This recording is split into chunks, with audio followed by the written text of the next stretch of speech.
पहले से आप गीता का बात करेंगे तो ये तो 5000 साल पहले, लेकिन उसके पहले करोड़ों वर्ष भगवान ने सूर्य भगवान को दिया था।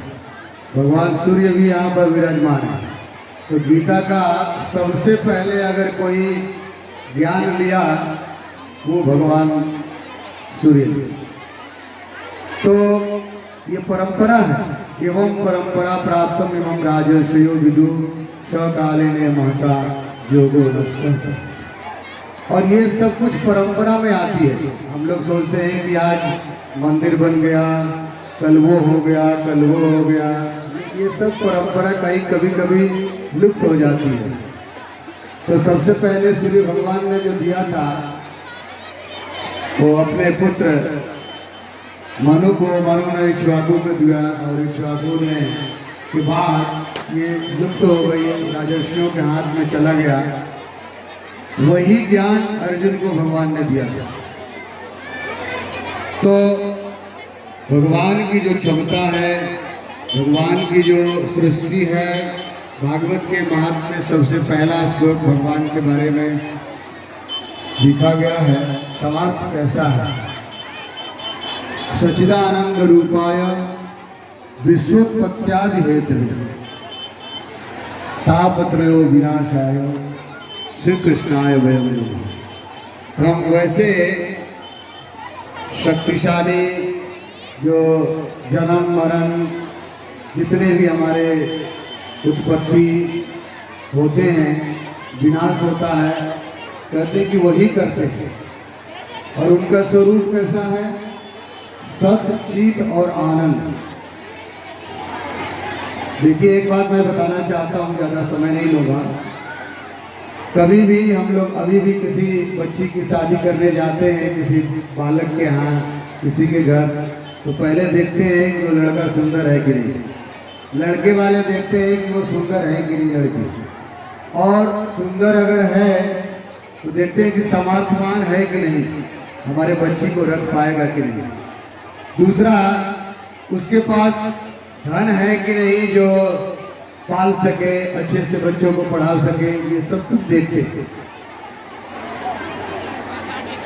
तो जब ऋषियों ने 88,000 ऋषियों के बीच में सुन दिए, बात बता रहे हैं कि कहते हैं कि वह भगवान, जिस भगवान की आज आपने प्राण प्रतिष्ठा किया है।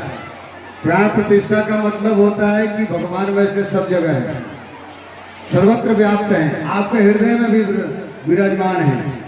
लेकिन आज हमारी जो आस्था है, विश्वास है, जब तक हम किसी चीज को देखते नहीं, जब तक उसकी अर्चना वंदना नहीं करते, तब तक विश्वास भी पूरी नहीं आता। जैसे प्रीति मैम ने कहा कि विश्वास होना जरूरी है, आस्था होना चाहिए, कर्म भी करना चाहिए। अब ये नहीं कि आपकी आज मंदिर उद्घाटन हो गया, सब लोग जाकर के अपने घर में रह जाए। नहीं, आज शुरू हुआ है। आज आपके जितने भी लोग हैं, सबको प्रतिदिन जब भी समय मिले भगवान का दर्शन करने जाना चाहिए, भगवान के लिए कार्य करना चाहिए, क्योंकि सब कुछ उन्हीं का है। और जब वो प्रसन्न हो जाएंगे तो हमारे दुनिया में कोई ऐसी चीज नहीं है जो बाकी रह जाएगा। तो भगवान का स्वरूप जो है सत्य, चित और आनंद।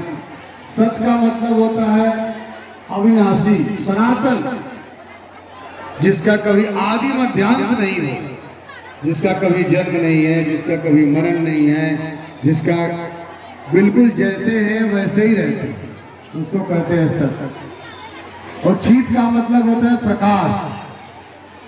जैसे हम लोग अभी भगवान सूर्य देव देखिए आपको प्रकाशित किए, जैसे ही चंद्रमा जी आएंगे बिल्कुल अंधेरा हो जाएगा। तो आप लोग क्या करेंगे? लालटेन जलाएंगे, बल्ब जलाएंगे, टॉर्च जलाएंगे। वो भी नहीं मिलेगा तो मोबाइल का टॉर्च जरूर आता है। तो ये प्रकाश है, लेकिन हम लोगों को प्रकाश चाहिए। कहते हैं कि भगवान का जो स्वरूप है स्वयं प्रकाश पुंज है, यानी उनको प्रकाश की जरूरत नहीं है। उन्हीं से, उनके शरीरों से प्रकाश निकलता है।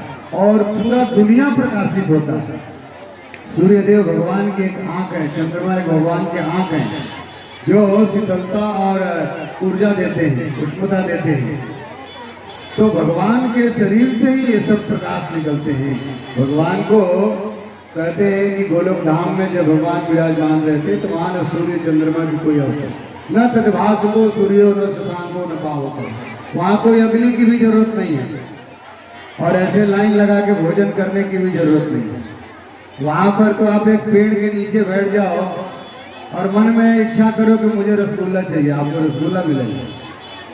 आपको 56 भोग चाहिए, कहीं हिलने की जरूरत नहीं है।